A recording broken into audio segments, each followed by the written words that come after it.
What's up, guys? Welcome to the Jiu-Jitsu Therapist Podcast. My name is Eugene. I'll be your host. And today we got Nick Chewy Albin, black belt at Derby City Martial Arts, Louisville, Kentucky. He's going to be just kind of joining us, helping, giving us a little information on some of the tournaments he's done and just some of his training techniques and methods. And hope you guys enjoy it. Appreciate it.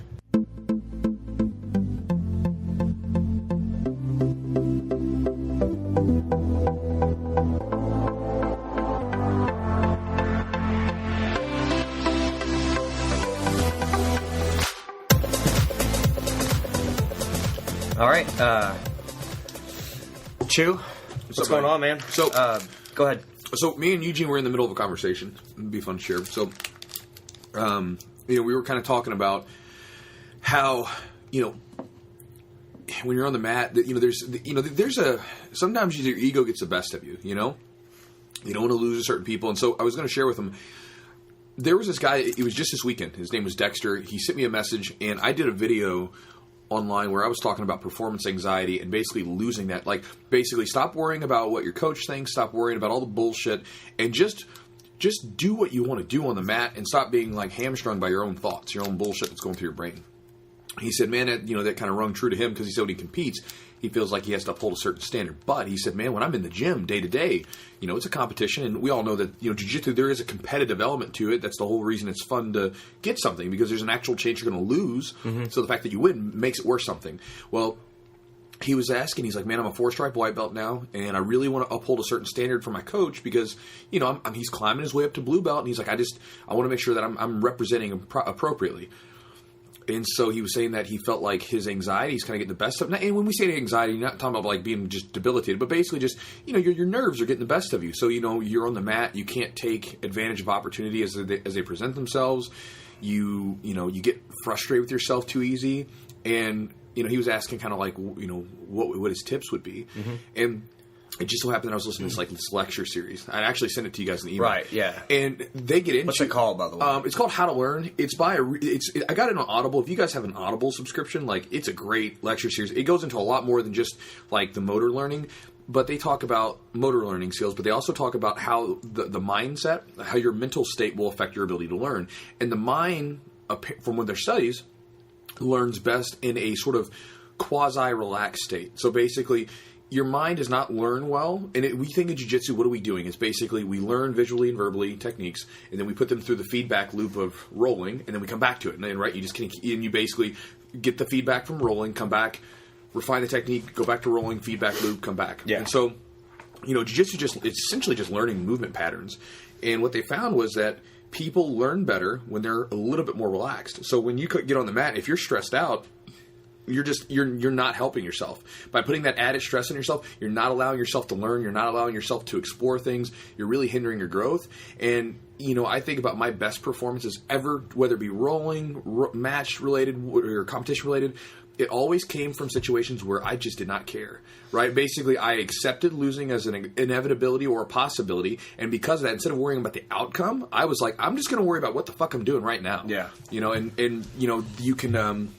equate that down to what Japanese martial arts typically will call it. I'm probably saying it incorrectly, but mushin means no mind. Basically, it means being able to move around, do things intuitively, and just go with it with no sort of disruptive thought process, no second guessing yourself, and just going for it and just moving it. And there's those times where we all feel that sort of state of flow in our mind, where basically you can't explain what it was, but you were on the mat that day, man, and you're just moving, putting shit together on the fly. You don't really know how you're doing it, but you feel great. Right, you just go. Yeah, and so. I just told him, and if anybody else listen, just fucking let it go, man.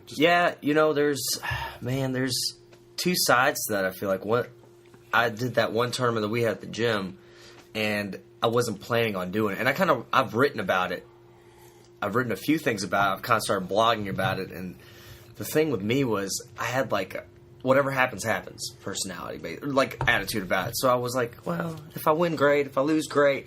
Whatever. But it wasn't I had that component, but I didn't have the component of mentally I wasn't ready. I wasn't prepared. Mm-hmm. I wasn't prepared to fucking go to battle. Right. I was prepared to lose. Right.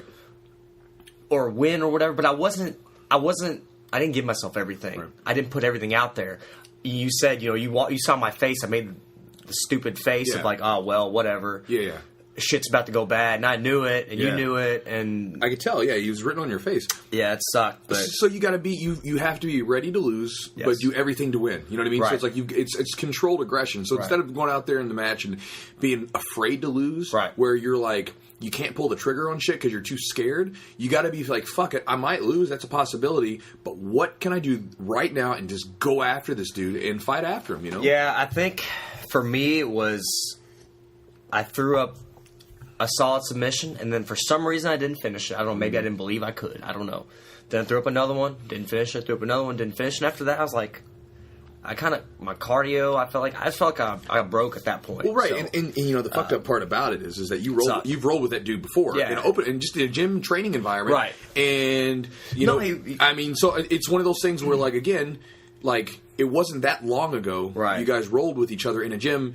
And you know, and like later on, like Rich rolled with him too, and like Rich was like talking to me. I saw him later on. He goes, "How the hell did Eugene lose to this guy?" And that's just a great example of how mentally, like how the mental state, right? It's all mental, right? And how it can either you know drive you to newer heights and performance levels, or it can basically hinder you from being able to express your style to its full potential. Well, the thing like today we had class, a jiu-jitsu class, and you said just let go, try new shit. Yeah.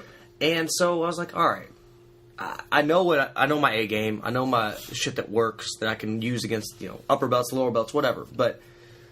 And I got caught, and like I got substantially caught, and I got submitted, and I was like, fuck, and it's not that I know I'm more advanced than this other person. Sure. I am, because I've been training longer. You absolutely are. But it's like, what is this guy going to think about me that just submitted me?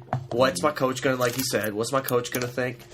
Am I not upholding that standard? And like, you kind of feel, I don't know, you have an internal struggle. You have an internal struggle. I have an internal struggle to let go. Uh-huh. But like you said, if you don't do that, you're not going to grow. Like, I did that tournament here, and I got my ass kicked, and then went a week later. I just couldn't, get it out of my head. I went a week later, and I felt like I did better. Right, you did much better. I did better. I had 3 matches. I won 2 of them. One of them I lost was kind of last 30 seconds, and I went against that guy before, and he dominated me badly. So this was, I felt better because I felt like I didn't mentally break. But mentally, like you said, it leads back to mentally is so freaking such a battle. So think about this. When I first came to this gym, back when Colin and Kyle were here, I came from a really overly competitive gym. Like, I'm talking about if I was a blue belt and I decided I was going to play around with some new stuff. If that blue belt passed my guard, or that white belt passed my guard, my instructor would yell at me, literally yell at me, and be like, "What the hell are you doing?" And would chew me out about it. Like, it was almost like you just got like, "Oh, this guy's disgusting me. Get away from me." So when I came here, because I had been so like it was such a bad thing to lose position and to experiment. When I came here, my game was so like small. Like, if you took me outside of the game that I was comfortable with, I was done. Like, I was going to tournaments, and I was a purple belt at the time, and as a purple belts are really where you start to see technicians, where you see people really start to exploit certain positions because they're laying that foundation of what's going to be their future game, right? Right. So I'm running into technicians, and they're just fucking me up because they're just boom, boom, boom, boom, boom, just like with their positions, right? And so Colin, during training, again, I'm out here rolling with white belts, brand new guys, whatever, and I'm using my A game, right? And he came up to me, man, and I'll never forget it. It was right before I got my brown belt, a couple months before, and he was like, "Listen, man, you want a brown belt, or if you want a brown belt, you need to open your game up." Right. He's like, because right now you're doing the same stuff with everyone over and over and over again. He's like, and he was like, he told me, and I was like, well, I got to win, right? And he was just like, dude, you got to let go. Right. That's what you need to do. And it was frustrating, man. And that's why we did the drill today. And for you guys that are listening, if we include this in there, basically I had my students lay down on their back, put their hands in tight, and I let their opponent basically start in side control. Their opponent could move around to side control, back mount, and maintain dominant position, and the bottom person could just defend. They could not escape. They just had to sit there and try not to get submitted, and which means eventually you're probably going to get submitted.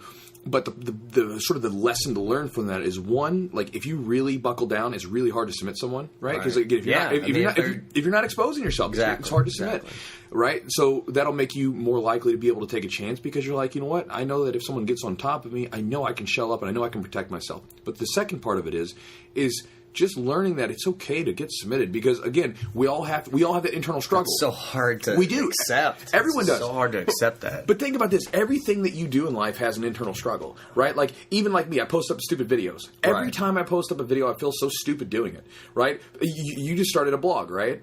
So yeah, I haven't posted anything. I posted one, but I'm waiting. Now, how do you feel posting that blog? You feel like you kind of feel nervous. You're exposing yourself. You're exposing yourself, right? And part of that is when you get submitted, you are exposing yourself, and you're going through this mental thing of, like, in your mind, like, man, like, what are people going to think? Blah blah blah. And it's the same shit that you do on the mat when you get submitted, where you're like, I mean, what are people going to think? No one's going to think anything. Like, again, you've been training with some of these, like, it's different if you get a brand new guy who thinks, oh, man, I submitted this guy. But, like, we all know, like, you know, for instance, if you roll with me, if maybe I'm playing around with some new stuff and you submit me, you know that, like, man, Chewy's trying some shit. Of course. Just like Dustin knows that, like, man, you know, he's probably thinking, yes, I got an arm bar, which is good for him, right? Because that's the whole point of it, right? Legit. You are allowing, by playing a weaker game, you are allowing him to engage you in a stronger position, which is, one, going to make him better, but it's also making you better in another way. But it does have that internal struggle. Sucks, dude. Because anytime you push into the uncomfortable, you are now opening yourself up. You're vulnerable, you know, and then that's just the way it works. Yeah, and that's what I've been.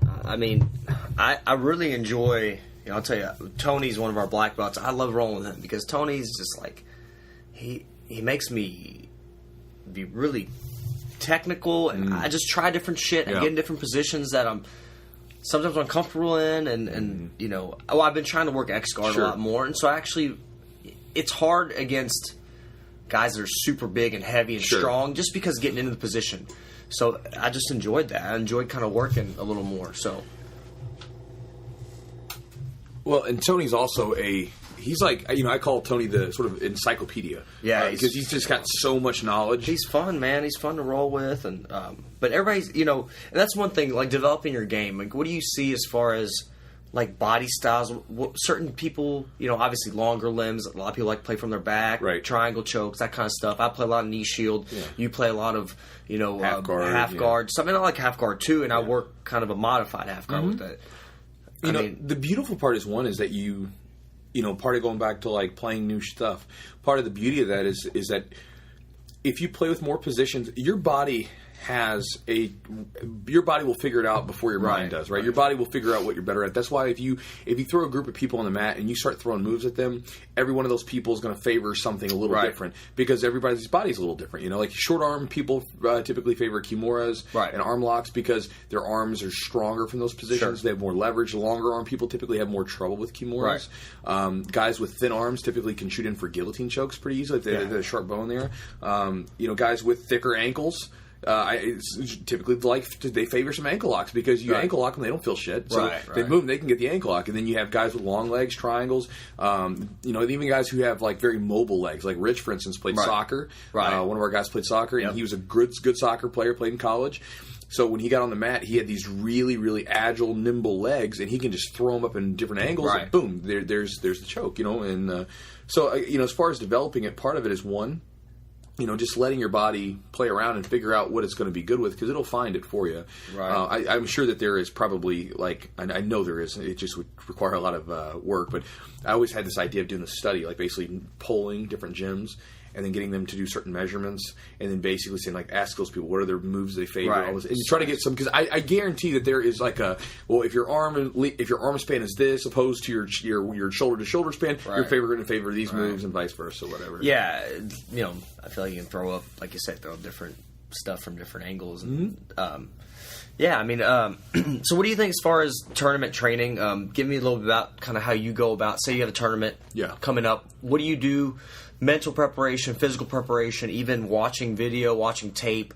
What do you like to do? So I think first off, you know, the way that I used to train was just train as hard as possible, and then just wear my body out. As I've gotten older, I've had to become smarter. And like one of the things, like in the gym, typically I keep the training sessions very moderate for the most part as a general whole. So the guys can be more frequent, right? Because if you're training really hard, like it's especially for the average person, it's very hard to stay frequent. But if you're just staying in there frequently and you're able to train at a moderate pace for the most part, you're going to be able to stay in good shape as long as you're eating well and doing maybe a little strength conditioning on the side.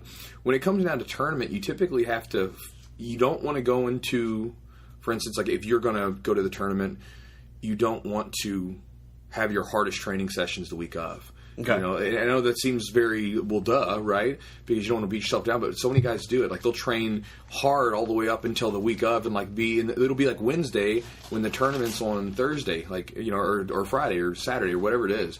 Just rest. You know? When do you like starting? When would you say is the cutoff to like learning new techniques? Like, I would say. I mean, so you know, when do you start drilling your A, B, C game, whatever your takedowns, 1, 2, 3, all that stuff? When do you stop learning or trying to get new techniques in? It's different. So I'm not. So for the most part, most of the time, 4 to 6 weeks out, I'm no longer thinking new techniques. I'm thinking about what I'll typically do is I'll sit down and I'll kind of outline my game plan. My game plan's pretty set in stone already, right? But I'll have an idea of what I'm going to do. You know, and again, you'll have I tell everyone to have at least an A and a B strategy, right?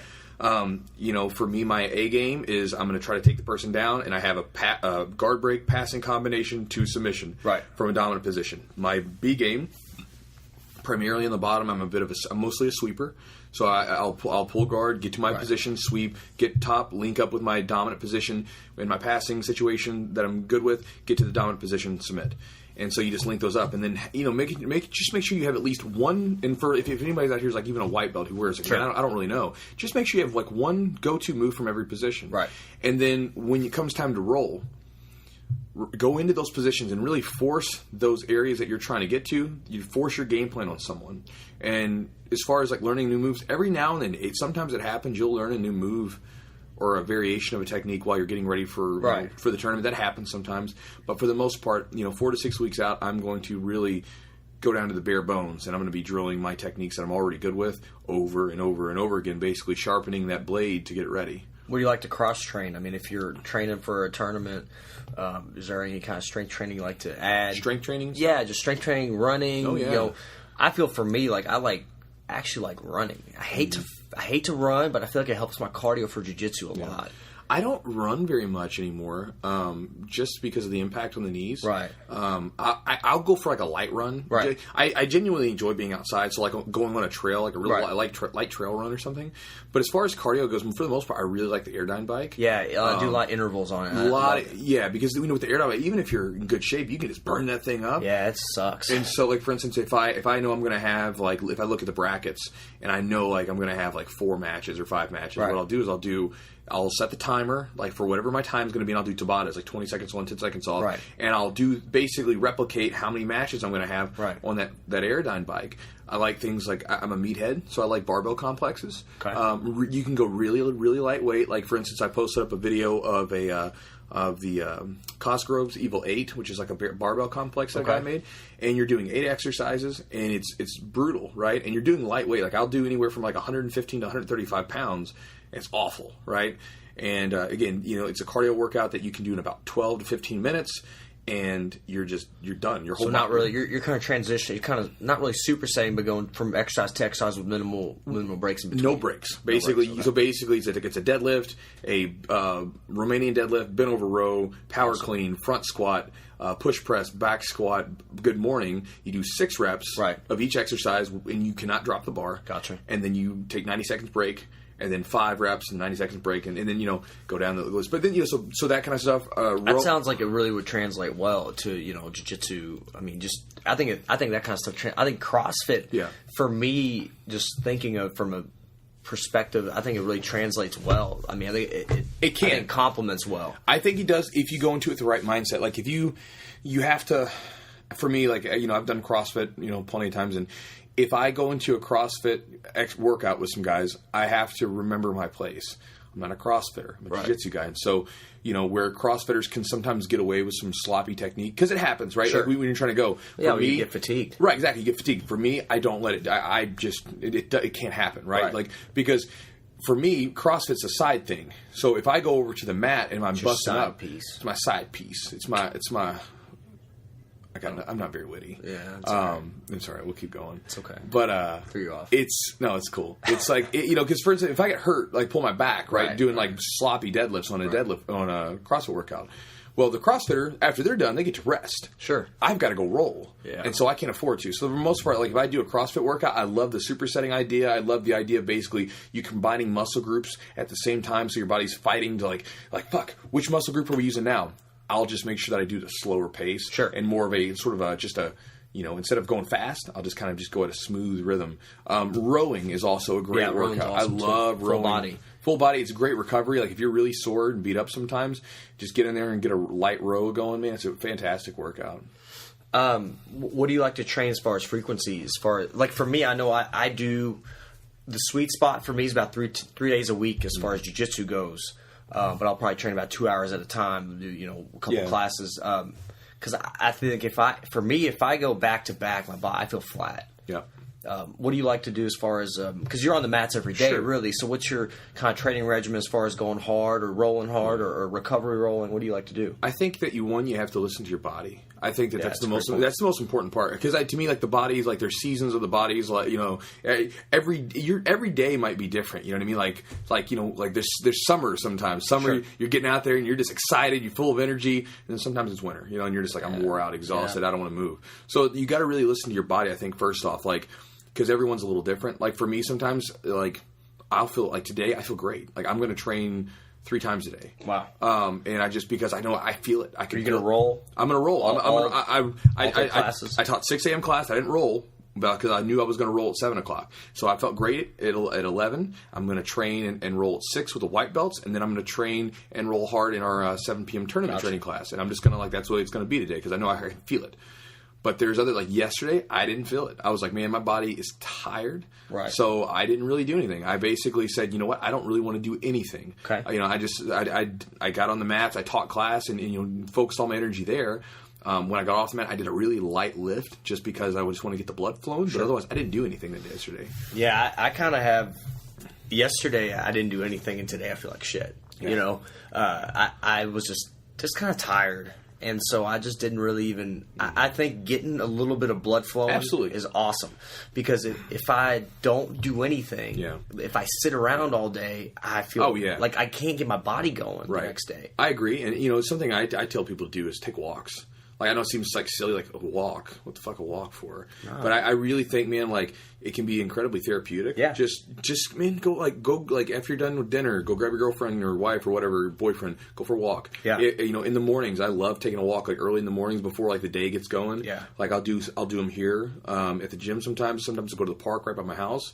I'll put on an Audible, like my audiobook, and I'll just walk around and just kind of relax, man. And like again, even like yesterday I took 2 walks because I didn't train very much, and that kind of helped my body get moving a little bit. But as far as going back to your original question, like training frequency, I think that for the most part, most people, it really depends on what your goals are. Right. If you're just training to train, 3 days a week is going to be fine for the average person. If you're trying to really compete, you might want to bump it up. But something that you can really do that would help is if you have those days, like if you're getting ready for a competition or something, but your body's wore out, you're tired, and you're because again, if you get really exhausted and then you jump on the mat, you might risk injury. Right.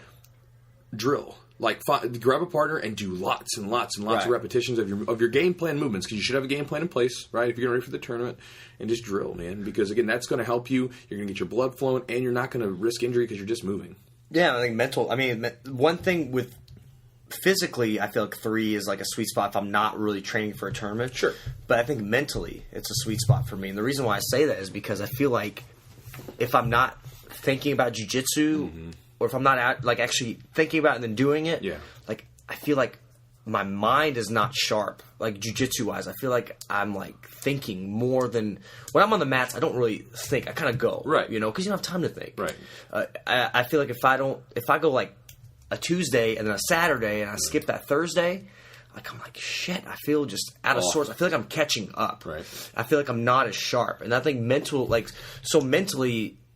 Being prepared, I think, is crucial too. I mean, but do you think as far as breaking down film and stuff, and as far as mental preparation in that aspect, like watching film, watching techniques, I've started taking notes. I take a lot of notes on stuff that I feel like, interests me or spikes my interest, or I feel like will fit my game. I just take notes and I try to incorporate that into my game if I can. But what do you like as far as breaking down film? As far as breaking down film goes, I think there's, one, if you have film on your opponent, I would... Well, just in general. I'm just kind of going down the gamut here. So if you have film on your opponent that you're going against, maybe you know who they are. Right. Watch it, but don't get too into it because you'll really psych yourself out. Right. But as far as watching film on a general basis, it can be a great thing. Like I know when I was a brown belt, I was a big guy, about 230, right? And my focus was on just being like, just passing. And I remember I had this very like normal big guy game, right? Very on top, heavy pressure type game. And then I was watching guys like Andre Galvao back in the day. And at the time, 2010, he was on just like a stud. He was a terror, dude. He was literally just like boom, just destroying everyone. And I was like, man, this is amazing. Like, this guy, he has that pressury style, but he's moving around like crazy. Right. I want that. And so I remember I started to kind of come up with drills for myself. I started to look at the way he moved. And I was like, I'm going to try to replicate that. Because his body, he's shorter than I am, but it's just, it's stocky. Yeah. It's like I can replicate that. Like, I'm not going to be a berimbolo guy, right? Like, I'm not going to flip upside down and invert. That's just not my body type. Right. But I looked at his style. I was like, man, I can replicate some of that. And so I tried to do that and try to like come up with drills and things like that based upon the movements that I saw. And it can be really beneficial if you do that. Right. And then also just for inspiration, man. Like, I have a list of highlight videos that I'll watch sometimes. And, just to watch, like if I'm having a sluggish day, like I'll watch the video. And it almost like it'll take me back to reminding myself. Like there's one video of Andre Galvao that it was a highlight video because this was around that same time. This is a time like right before where I was thinking about like taking the chance and quitting and going to do the gym thing full time. Mm-hmm. And it was at this time where like I was just like I would give anything, just to do what I'm doing right now, right? Right. So on those days where maybe sometimes I'm tired, sometimes I'm a little sluggish, I'll go back, I'll flip that video on. It's 2 minutes long, super short, and I'll remember like, oh yeah, that's right. I remember what that was like, right? And then I come back in the gym and I'm fucking fired up. Right. It kind of takes me back. So you can use videos for just inspiration for your own game, like just to come on in and get fired up. And lastly, man, you can just let's see. I said. That, I think I lost my train of thought. Well, you watched, you said you kind of watch videos. You watched Andre Galvao, some stuff like that. Just as far as breaking down videos, just watching. You said you can watch your opponents, which for me, that's kind of, I don't know. I think that's got a big mental, there's something. I would say if you're going to watch that, like try to grab your instructor. Yeah. Because I know that for me, when like, say for instance, if I had an MMA fight, right, I would watch my fighter fight, and I remember I would build them up into something that I'm like, man, look how good he looks, Because if you find a fight, you're more than likely going to find one where you won, right? So you're going to he's going to look good. And, if you can find one where he lost, that's really beneficial because you can see, where his mistakes are. Yeah. But you'll start building them up. So I remember I would have people watch them with me, and they would be they would keep me grounded. Like, dude, like you're gonna fuck this guy up, right? Like he's nowhere near your skill level. But for me, I'm watching this guy, like, man, he just won that. He just knocked that guy out, or whatever. Right. So you just got to be careful with that. But watching video and stuff can be great. And if you're gonna watch guys to get inspiration from, this is where I was going before I get tongue tied. If you're gonna watch guys, try to find someone who has a game that's similar to you, with a body type that's similar to you. Like if you're like 6'5", don't go watch. Friggin' Kyle, what's his name? Bruno Malfacini or something. He's like friggin' like 5 foot tall or something. Right. It's like, don't go watch that guy. Like, watch someone that's tall. Watch someone that has your body type or plays a game that's similar to you. Like, when I looked at Andre Galvao, I was like, man, he's kind of stocky. He's strong. Like, I can see that style being sort of like transferable to my body. But then when I looked at someone like, say, like a Buchecha or something. He's just not me, man. Like that body type, the dexterity and the flexibility that he has in some places, that isn't my body, man. And so for me to replicate some of the things he would have done, there's no way. It's just not happening. Yeah, I like watching Marcelo Garcia for sure. Oh, Marcelo, he's like a smaller guy. No, Marcel, but see, Marcel's another guy that I liked, because he's awesome. Because like his whole X-Guard thing. I mean, a lot of my X-Guard came when I started watching some of his stuff. But I like some of the things that I like about Marcel is he doesn't do a whole lot of things where, to me, like you couldn't transfer them to someone. Right. I mean, definitely there's going to be certain aspects that aren't going to work as well for any other people. But like most of the stuff that he shows is pretty like you can use this, almost regardless of your body type. Yeah. You know what I mean? It's not like you're going to be dependent. Like, hey, man, you got to have like friggin', these tarantula long legs to tangle someone up. You know? I love it. I mean, it's just cool learning some new stuff. Even I've been training about 8 years, and I get excited when I learn new things, pick up new things, or feel like I get little snippets that I feel will work my game really well. What actually you're talking about MMA? I was kind of curious. What made you kind of take the jiu-jitsu route versus because you had a very successful MMA career? Not very. I would say I was winning. You were undefeated. I was winning. You were undefeated. I think for the local scene, you're probably one of the best guys at. Sure, and that says a lot, man. Well, that for says a local lot. scene. And you fought professionally, so that says something. You know, what I mean, the reality was that like it came down to a head. It was like okay, like. I trained jiu-jitsu most of the time, and then I would fight occasionally. I was never I started jiu-jitsu because I wanted to fight. And then as I got into jiu-jitsu, I was like, man, I love this stuff. Right. And then I became a jiu-jitsu guy that fought sometimes. Yeah. And so it really came down to a head. It's like, I always had to kind of keep my boxing and kickboxing kind of sharp, and that's taking time away from jiu-jitsu. Sure. And it was kind of like, well... first off, what do I love the most? I love jiu-jitsu. Right. I don't enjoy the atmosphere that MMA typically brings in. Like, you get you get a lot of shit bags. Whereas, jiu-jitsu, there are some times where it's not this way, but for the most part, jiu-jitsu is more of a, for lack of a better term, it's more of a gentlemanly sport. Like, I can go to battle with someone, and immediately before and after the match, we can be very friendly with one another, and there can be a lot of mutual respect. Sure. Whereas, like an MMA fight, man, seriously, there would be multiple times. Like, there was one guy at a casino I fought. I got there, and for me, the day before, man, I'm all smiles because I'm like, I'm not getting ready for battle today. Today is like whatever. I went up to the guy after the weigh-in. I extended my hand to him. I said, "Hey, brother," like, I asked him his name. I was like, you come down from Georgia, right? He folded his arms, like looked at me, raised his chin, and just started nodding. And I said, "This is your name, right?" And his name was Marcus. I said, "Hey, Marcus, how's it going?" He goes, "Mm-hmm," like just kind of like grunted at me. I was like, and I remember like my hands extended, and I'm looking at my hand, and I'm like. All right, cool. Like I pulled my hand back. I was like, all right, I'm gonna fuck you up tomorrow, It is, and that's the way it was. But when I got into jiu-jitsu, it was like, where jiu-jitsu was like, I feel like I could just like be a little bit more free of that, And so I came to a head where it was like I really didn't want to fight anymore. I was only fighting at the last couple of fights. The only reason I fought was because it was a way to promote the business locally. I mean, it was a way, and it was really fun. Honestly, like the best part was to be there and afterwards. Like it wasn't the fight that I really enjoyed. It was like the camaraderie and stuff that it built afterwards. Like I remember, like man, we'd be training in the gym, and so that you built that team up, and then we'd go into battle together, and then afterwards we're all like having a party at the Mexican restaurant down here next to the gym, and partying at the bar next to the gym, and that stuff. I mean, like that was what was more important to me. Like the fight, I don't care, but it was fun to see that sort of atmosphere there. But so I said, man, listen, what do I want to be better at? Jiu-jitsu or fighting? I asked myself the question, which one am I better at? I'm a much better jiu-jitsu practitioner than I'm a fighter. Jiu-jitsu practitioner, I can go to international competitions and do well. Right. Fighting, man, I'm okay. Like, if I really dumped all my eggs in that basket, I'm sure I could have, made it to a mid-level show and been fine.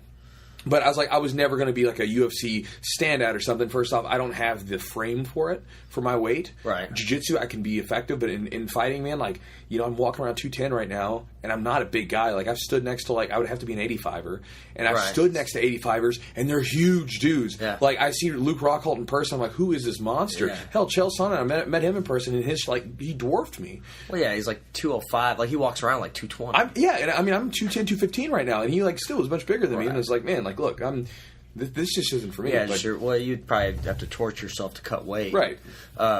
Do you think, and that kind of brings me to the next point, as far as cutting weight for jiu-jitsu tournaments, I mean, I know some people, I've cut a little bit of weight before, like 5-6 pounds. I just kind of watch my intake of food. But what do you think about, as far as cutting weight for tournaments and stuff? What do you feel? Well, first off, I want to apologize to everyone listening because I'm incredibly caffeinated today, so I'm rambling. I think you sound great. Okay, great, but I'm rambling. I'm just going on. Who is anybody tell us? If they want to shut this off, they can shut it off, but I know you're waiting. They're like, man, this guy. So cutting weight for jiu-jitsu, that's a big thing that comes up all the time because people think that they're going to get this advantage. Here is my thing. If you can cut weight the night before, do it. Right? So weigh in like the day before. Yeah, let's say the tournament, like your tournament day is Saturday, right? You're going to compete on Saturday. Well, if you can come in and weigh in on Friday, then if you want to cut, Yes. if you want to cut 5 or 10 pounds, do it. Right now, if you cannot, right, first off, I wouldn't cut any major weight for a grappling tournament, but if you can cut a few pounds, it's fine. The day of. If you're going to cut weight for a tournament, most jiu-jitsu guys I know have shitty diets. I mean, I'm just being honest. Like most jiu-jitsu guys are not typically like hardcore athletes. They're like the bulk of. I'm just saying, like most of the guys you see get into jiu-jitsu, and this is just from as a coach's perspective. Most of the guys that come in here who were star athletes at some point, we have like moderate athletes. They were good, but they weren't like like the top level. And the guys that do come in with that typically don't last very long because they had to go from it's a humbling experience to go from, man, I was the star rugby player, I was the star wrestler, I was the star this, that, whatever, and then now I'm getting beat by a 15-year-old kid, right? That's humbling. They don't stick around, but the guys that were just average typically do. So one of the things that I see is that a lot of jiu-jitsu guys have shit diets. They just like the Gary Tonin diet. I mean, which again, which is donuts. And there's fucking freaks out there, man. Like, I mean, he's also young. Like, I know that when I was young, I was talking about this with Eric earlier. Man, I used to eat fucking like fast food. Oh man. And I would be like training all day. Like, and now if I eat like anything that's outside of my normal like healthy diet, I'm fucked. Right? I feel like a snail. Oh, dude, I feel awful. Sweating. But as far as cutting weight, I would say that if you are you need to like trim your diet down. Make sure your diet's in check first. Sure. If it gets down to the point you want to cut a little weight day before, fine. Now the day of, if especially let's say you're doing an IBJJF tournament where you weigh in like the exact time you go to compete. So you weigh in like they call you up. You're in the bullpen. Yep. They call you up. You step on the scale. And off to the mat you go. Okay. So I would say no way. Like, because the reason I say this is because I've done it before. I went to my first IBJJF tournament was the New York Open in 2010, and first off, man, it was crazy. I didn't have any money for a hotel room or anything like that. So basically, me and my girlfriend drove up there. We slept in a Walmart parking lot, about an hour outside of New York. Fucking got on the road the next morning, got in there to New York, and I'm just all like tweaked up from like freaking trying to sleep in a car. I get there and I had cut weight. So I get there and compete, and I was dehydrated. I felt terrible, and I lost to a guy I should have beat. I went into the Open fully hydrated, felt great, did much better. Sure. And the thing I think about it, even like on a historical little rant here, jiu-jitsu, we always say we're getting ready for battle. We're getting ready for battle, right? Well, one of the tactics that like people would use over and over again with a lot of success would be to attack the opponent's camp before they were able to eat a good breakfast. Okay, before they were able to, so they would go to sleep early, whatever. They'd wake up early, and they would like march out in battle order and basically present themselves in front of the enemy's camp before they were fully rested, before they had a good breakfast, time to relax, and it disrupts the person. So you got one well-fed army who's well-rested, well-fed, ready to go, and you got another one that's tired, exhausted, and hungry, and that makes a big difference, man. And so again, and you see it over and over again. So it's like, to me, it's like, we're getting ready for battle, right? Like, I'm like a little army. The guy's like another army, right? Sure. I want to be well rested. I want to be well fed. And to me, man, jiu-jitsu, it is important. Weight definitely plays a factor. But for most of us, unless you're like you're a world champion level guy, right? Where you're like knocking down the door to be the next dude, I would say it really doesn't matter that much on the day of. I think you'd be better off going up a little bit higher and just being in great shape and feeling amazing and just feeling ready to go instead of being like, my tummy's grumbling. Yeah, I mean, mentally, I feel like your mental acuity, your sharpness is, if you're hungry or your cognitive function goes down. Period. Right. If you're not as sharp, you're not as on it. Yeah. Right. We just went back from earlier. We were saying it's a whole mental thing, right? Right. And your cognitive function is definitely impaired when you are hungry and you don't have enough nutrients going through your body, sure. And you're it's not, dude. You're just destroying your ability to perform. Right. And I think thinking for like mentality, like mentally, I did our tournament here was a local tournament, and then I did another which is kind of a regional tournament sure. in Indianapolis, and it was a week apart. Yeah, there was nothing. Not really much difference. There was no difference in my technique. I did feel though that like I was more comfortable being on the mat with somebody I wasn't familiar with. Sure, but I just kind of felt like I had already had like a dry run, so I felt good that way. But I felt like I was just mentally. So I think mentally being hungry and all that stuff, and have your mind in different places, and not getting well rested is is huge. So, what do you feel like the big difference between some of these IBJJF tournaments and like local tournaments, regional tournaments? Do you do anything to prepare differently? Or I mean, man, it really depends on the tournament. I mean, for some of the tournaments, we'll just like, hey guys, there's a tournament over here, let's go do it. Right. There's nothing really to it. The IBJJF tournaments, you put a little bit more focus on, just because one, it's more expensive, and two, typically the competition will not always, but most of the time be a little stiffer. Yeah. And so we'll put a little bit more of a focus on those. So typically, if we do some tournaments before, like an IBJJF, we'll use those as primers, and then we'll go into the IBJJF, ready to go, and that kind of thing. Yeah, it's a great point. I think getting time on the mats. I mean, for me, like I felt so good because I had never done 2 tournaments that close together, right? And I just felt. I was able to actually like relax, close my eyes. I don't know if I fell asleep before my second tournament a week later, but I was in my car just hanging out and then, I just felt good. I felt ready to go. Well, and if you look at some of the best competitors in the world, they compete all the damn time, and if they don't now, they at one point did. And again, you cannot beat, again, going back to the Army sort of military sort of thing, right? Your military base, your Army has to be veteran to become. Once they're veteran, man, they just operate more efficiently, right? Like even the Romans. I'll give you guys a history lesson here. Even the Romans, like they would take their army, like a new new recruits, and they would take them up to this peninsula where they had this like barbarian tribe that wasn't very strong. They weren't much of a fight, but they would take them into battle there and just pick on them. Basically, just like, hey, they called it blooding them, right? They take them in there, go mop up these barbarian tribes there, just so they had some battle experience. Because the more experience you get in those stressful conditions, then you become a veteran. And when you become a veteran, then it's no longer such a big deal. You're doing your thing. Sure. Well, it's kind of like ring rust. If you haven't fought for a while. Matt Rust, man, it's legit. Well, I think it's legit because it is legit. And look at the most recent thing, John Jones. He was out for a year and a half or whatever, and then he came back and fought. And I honestly think he's good enough to where he probably could have finished OSP, but I think he wanted to get time on. And people are like, oh, he didn't look as good. No, he's just trying to get time in. He's trying to get the feel back. Well, that's not the first time that Greg Jackson's done that before with a guy. Do you think he did that, though? I think so. I think so, too. I think so, too. I think that, because I've heard of Greg Jackson doing that, where he basically will say, like, don't finish him. Like, go ahead and stay in there. I know, which is dangerous as hell because anything can happen. Anything can happen, but you think about, like, how good John Jones is? Well, maybe, man. I mean, hell, who knows? Maybe he wasn't. Maybe it was just a shaky performance. I guess time will tell. Yeah. But, like I said, I've heard of that happening. And, I mean, hell, I've even told guys in my own fighters, like, stay in there for a little bit. Because, for instance, we had one guy who went through and finished, like, 4 guys in, like, a round. In less than 30 seconds, right? And, it's great because, you're winning fast and you're not getting hurt. But the problem is then you're never getting any experience. Sure. But your notoriety is building up. So you're going to have to take a tougher fight at some point.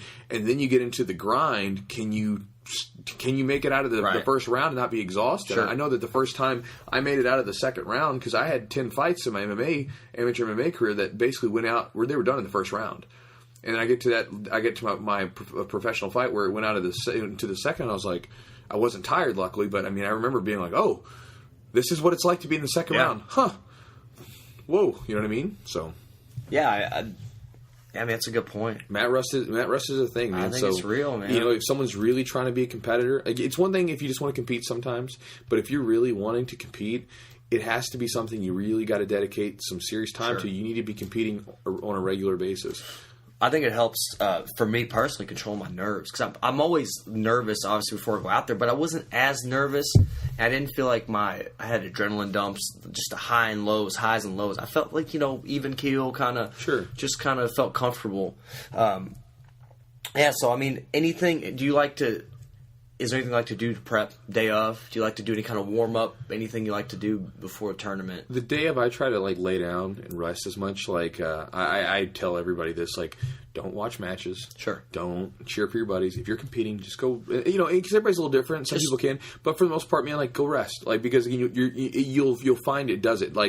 you'll find yourself watching your friend's match, and all of a sudden you'll realize your heartbeat's going, and you're way more tensed up. And it was neat. I was listening to that same lecture where they were talking about learning. They were talking about the effect of visualization when or even being in certain situations where it has the same, it elicits the same response in your body. Your heart rate goes up. Sure. Your stress response kicks in, and so you're basically exhausting yourself before you ever get out there. Right. So go relax. One of the things I like to do is a lot of visualization. I'll typically lay down. I know that when we went to that tournament up in Indianapolis, as soon as we got there, I went and checked in and everything, and I went to the back, put something over my face, and I listened to music for about an hour and a half. Right. Try to fall asleep, and I visualized the techniques that were in my game plan. Right. Over and over and over again. I mean, dude, I literally probably sat there and visualized and I think the most important part of the match is that initial engagement. Right. Right. It's like the opening of a chess match.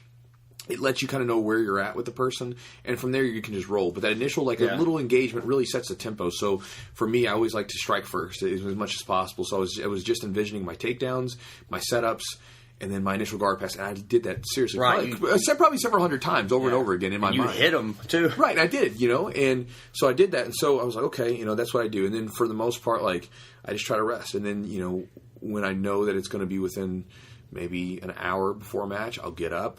I'll shake it off a little bit. I typically do some yoga type stretches to kind of just loosen some stuff up.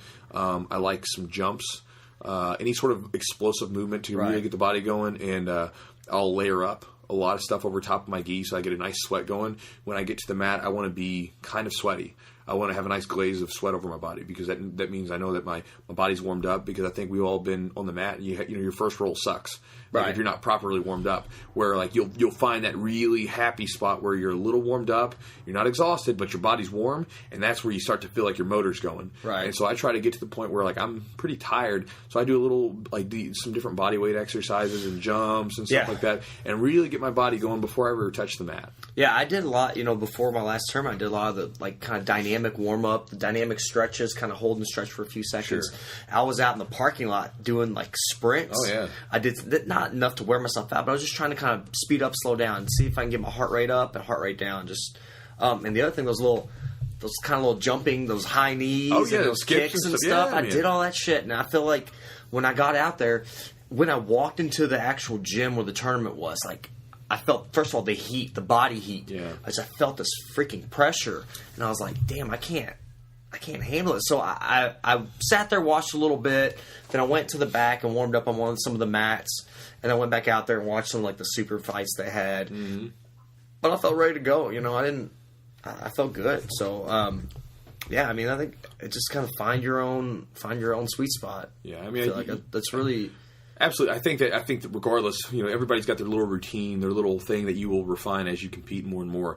But I think that, I think it was Dan Gable that was talking about, you never step on the mat without being sweaty, right? Sure. It's something to that effect. And I think that's one of the big things, do not step on the mat cold, right? You're not going to, your muscles just don't perform to the best of their abilities. Well, plus when you're cold. tensed. Well, you're tense. You're even your mental function, right? Your mental function's not going correct if you're cold. Imagine sitting in front of a computer for 3 hours and getting up and you feel fried, right? But then you can get up and move around, get the blood flowing, then you feel good, right? You those veins constrict, blood pressure goes up, and then you're like, okay, I'm here. And I think it's one of those things where you really need to step on that mat warmed up and ready to go. And I think visualization is incredibly important, man. People think it's funny, but first off, when you step on the mat, when you step into a tournament or the gym, that day to compete, your mind is going to start telling you, man, what if this happens? Or man, that guy looks really strong. I know that I used to step in the gym, and I'd look at some dude and be like, man, that guy looks jacked, right? He's probably going to be so strong, whatever. Man, that guy looks huge. Whatever bullshit things going on through my brain.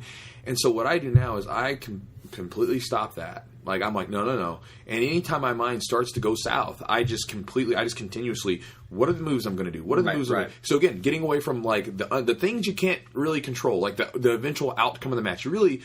That's going to be one way or the other. That's just the way it's going to be. I can't control that the guy's big and strong. I can't control that he does this. What I can control is, hey, what move am I going to do? Exactly. I'm going to try to hit those moves, and I'm just going to focus on that over and over and over again. And that one, that helps me relax. And two, when I step on the mat, I feel like I'm almost in a robotic state of mind, right? I'm just going move A, move B, move C, and I'm just moving down the list instead of being out there man, what am I going to do? Or, man, this guy's really strong. You know, like I'm not worried about that. I'm just trying to like, hey, like I'm trying to break this grip so I can get back to my move A. You know, that kind of stuff. Right, you kind of got answers, and that's so important. Like I feel like you have the answers to the test per se. Yeah. Like you know what you're going to do, and I think it was like Demetrius Johnson and Matt Hume. They say like he's kind of like it's kind of like Matt Hume's his trainer, and he kind of says like he's like playing. He's like using him like playing a video game. He's like, I tell him to do this, he does it. You know, I tell him to move this way. And it's just automatic. And I think, there's not a lot of time to think. I mean, it's such split second moves and reactions. You have to just go. Right. Yeah, I agree with you, man. I think having a game plan is the first. I remember the tournament I did here. I kind of had a game plan, and then mentally I broke. And then the second match, I was like, I don't know what I'm going to do. This guy looks like he's injured a little bit. Right. And I was like, are you okay?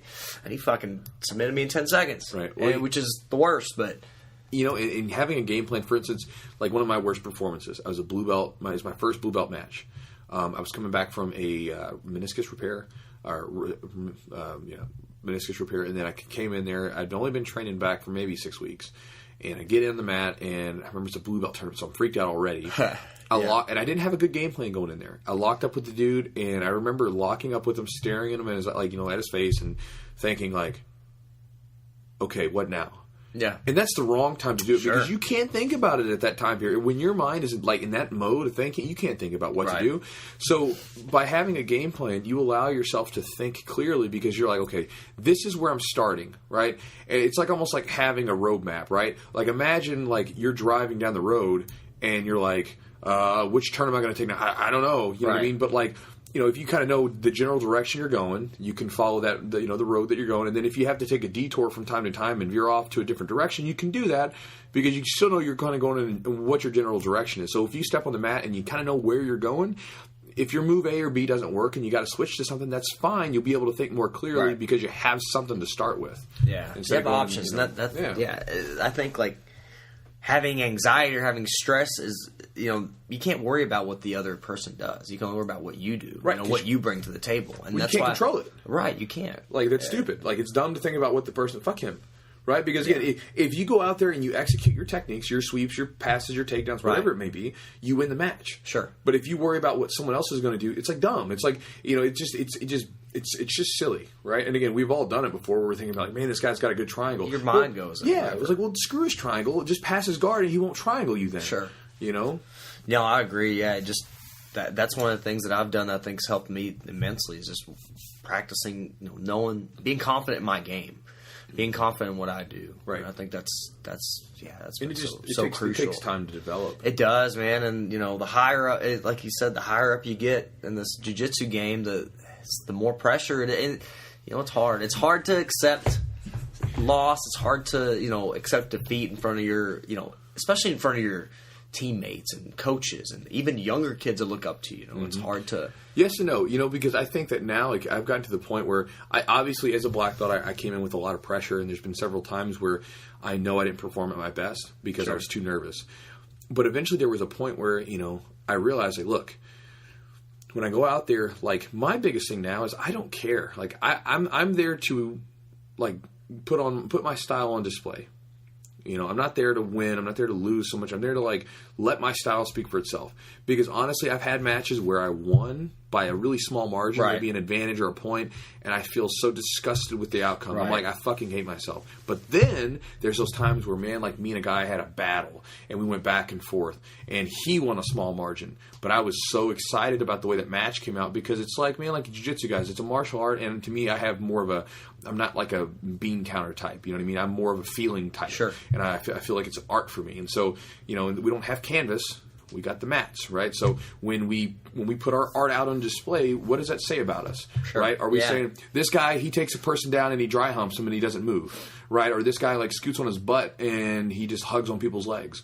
Or, like, this guy goes after it, man. He leaves it all on the mat. Win or lose, it's going to be a fun match to watch. Sure. I'd rather be that guy. I'd rather be the guy that wins. Because, and again, here's the thing, though. When you execute your style with like, when you basically free yourself of, like, the chains of anxiety and, like, nerves, like, where you feel like whatever, your style is way more effective.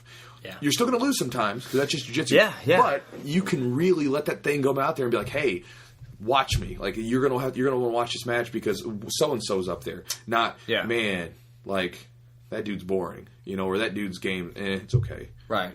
No, I agree. I think being okay with what you put out there, being okay with your performance. Yeah, I agree with you. I think when I did that second tournament, I wasn't as concerned about. I think I did obviously care about winning and losing. Everybody cares about winning. But I wasn't concerned. I was more like, I'm going to play my game. I'm going to do what I'm going to do. Mm-hmm. I'm going to give myself every opportunity to give the victory. And that's it. And I'm not going to mentally say, fuck, I did these submissions. They didn't work. I'm just going to roll over and let this guy finish me because it's just not going to happen. Be ready to lose. It'll never happen. And I think I started training differently. I know when I come in, I joke around a lot sometimes, but I've tried not to curb that a little bit because I feel like you practice, like you perform how you practice or perform how you train. For me personally, it may not be the same for everybody. Well, and leading up to a tournament is important.